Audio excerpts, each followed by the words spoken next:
Hi everyone. ఈరోజు నేను మీకు ఇంకొక టిప్ చెప్తా. అందరూ రిలేట్ చేసుకుంటారు దీనికి. ఓకే, ఇప్పుడు నాకు ఒక 5 years పాప ఉంది.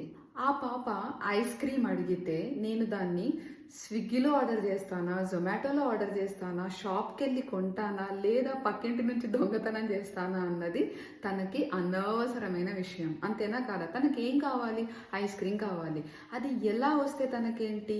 అండ్ ఇంకొకటి, తనకి అడిగింది మా అమ్మని అడిగాను అని అంటే మా అమ్మ ఎలాగైనా నాకు తెచ్చి పెడుతుంది అన్న ఒక నమ్మకంతోనే కదా అడిగింది నన్ను. సేమ్ వే మనం కూడా మన పేరెంట్స్ని ఇంత చిన్నగున్నా పెద్దగున్నా కూడా మన పేరెంట్స్ని ఏదన్నా అడిగామంటే అది వాళ్ళు ఎలాగైనా తెచ్చిస్తారు అన్న ఒక నమ్మకం ఉంటుంది. అంటే ఒక చిన్న పిల్లలకు ఉండేంత నమ్మకం మనకి మనం పెట్టుకున్న మన ఈ ఏమంటారు మైండ్లో ఉండే థాట్ పైన ఉండాలి.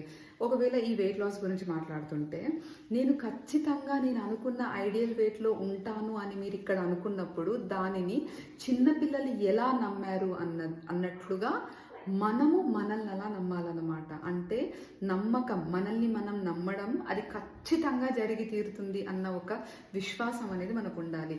అండ్ అగైన్ మళ్ళీ చెప్తున్నా, యాక్షన్ కంపల్సరీ. మనం ఓన్లీ నమ్మకాలతో అయిపోదు, మనం కంపల్సరీ యాక్షన్ కూడా చేయాలి. ఓకే, ఇంకా మాట్లాడుకుందాం.